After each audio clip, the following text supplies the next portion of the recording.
Jadi kita harus memperkerjakan karyawan sesuai dengan ahlinya. Terus yang kedua, kembangkan karyawan untuk menyampaikan jasa yang berkualitas. Jadi kita perusahaan bisa ngasih training, misalnya sebelum karyawan benar-benar kerja pada tugasnya, kita harus mentraining supaya karyawan itu bisa bekerja sesuai dengan kualitas yang perusahaan bikin. Misalnya standarnya sekian, nah supaya karyawan itu mampu memenuhi standar kualitas yang perusahaan tetapkan. Terus memberikan sistem mendukung macam-macamnya, misalnya apa, tergantung dari perusahaan masing-masing mau memberikan apa ke karyawan. Tapi biasanya awal-awal pasti di training dulu sebelum benar-benar jadi karyawan tetapnya. Terus pelanggan sebagai sumber daya produktif. Sekarang peran pelanggan, Jadi kan peran karyawan, sekarang peran pelanggan. Pelanggan itu sebagai sumber daya produktif untuk perusahaan, terus juga sebagai kontributor untuk kualitas jasa dan kepuasan, sama pelanggan sebagai pesaing. Nah, contoh, ada yang bisa ngasih contoh pelanggan sebagai pesaing nggak? Gimana ceritanya kok bisa pelanggan itu sebagai pesaing? Ada yang tahu?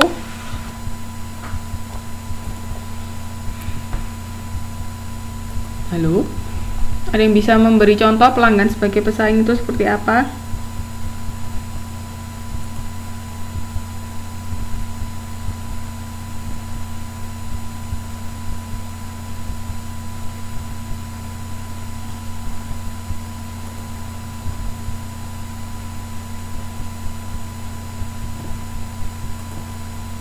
Halo?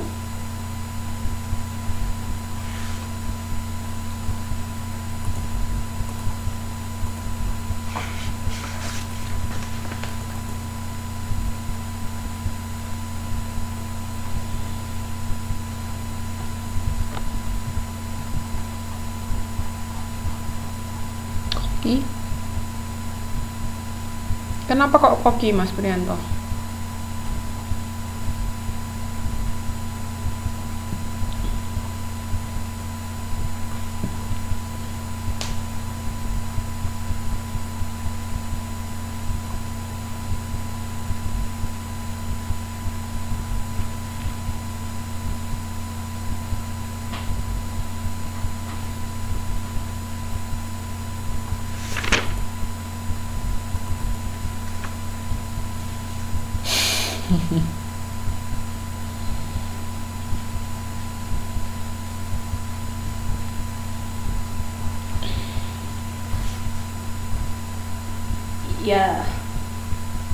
Ya itu bisa. Jadi pelanggan sebagai pesaing itu, pelanggan nggak perlu jasa yang kita tawarkan.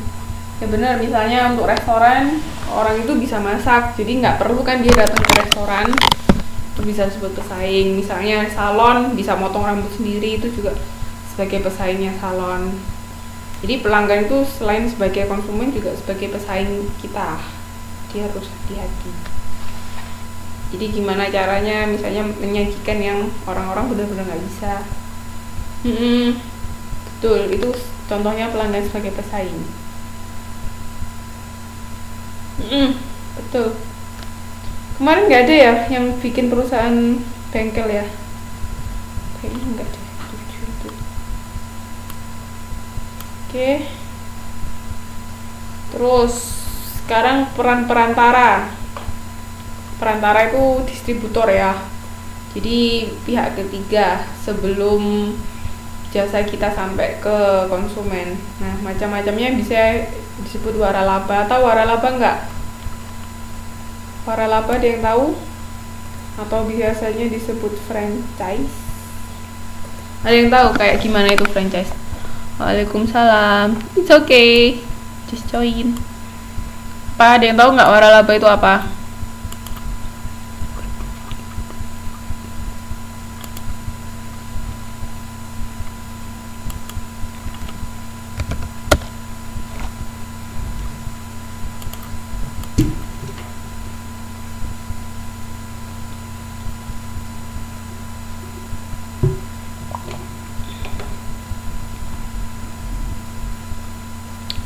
Ayo, ada yang tahu nggak?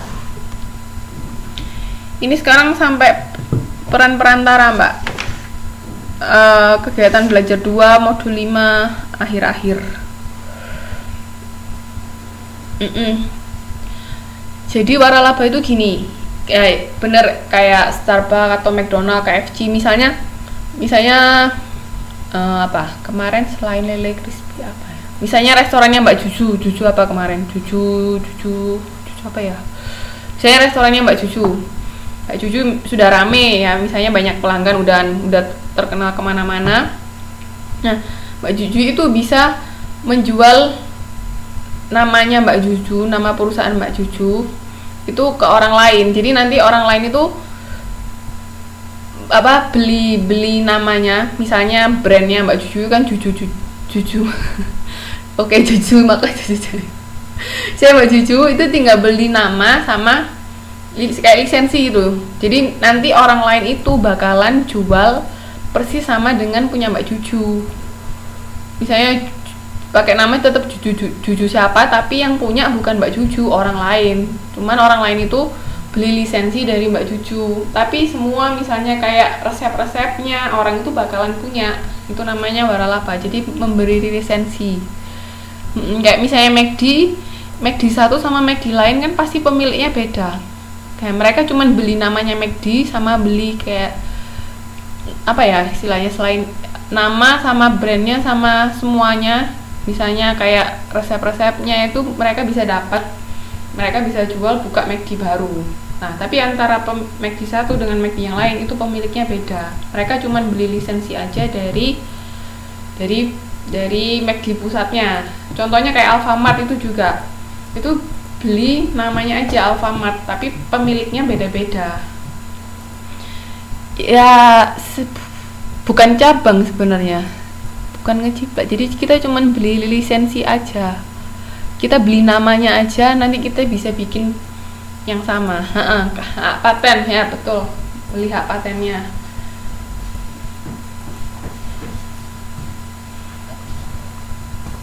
Itu namanya waralaba. Jadi misalnya nanti mbak-mbak bisnisnya sudah lancar, salah satu caranya untuk mengembangkan bisnis adalah bikin waralaba itu. Bisa dijual namanya mbak-mbak, misalnya lele crispy 666 itu juga bisa. Terus perantara yang lain, pemiliknya beda, cuman beli lisensi namanya aja. Terus agen itu tahu-tahu kayak distributor gitu sama saluran elektronik, macam-macamnya ya. Sekarang kan lagi marak itu waralaba atau franchise, itu di mana-mana banyak sekarang. Itu peran perantara. Nah, ada yang mau ditanyakan? Kegiatan belajar 2 nggak ada? Kalau nggak ada, kita lanjut ke bukti fisik jasa ya. Ini juga ada di tugas 2 nanti. Bukti fisiknya apa? Nah, ruang lingkup bukti fisik jasa itu ada 3, orang, proses, sama bukti fisik. Orang, karyawan itu kan termasuk bukti fisik jasa. Dengan ada karyawan kita bisa ngeliat, oh ada orang yang memberikan jasanya, walaupun kita hanya bisa merasakan pelayanannya mereka, tapi orang itu salah satu bukti fisik, bukti keberadaan adanya jasa.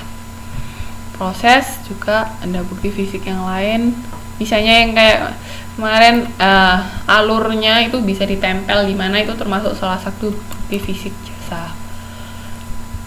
Nah, strategi bukti fisik jasa memahami dampak strategi apa sih?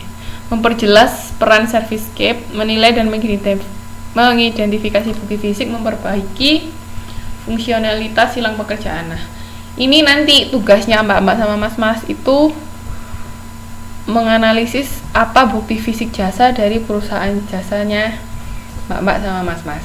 Jadi misalnya hotel itu apa bukti fisiknya, restoran, karaoke, salon, tempat les, terus pengiriman barang itu apa bukti fisiknya. Itu nanti dijelaskan ya untuk tugas 2, oke?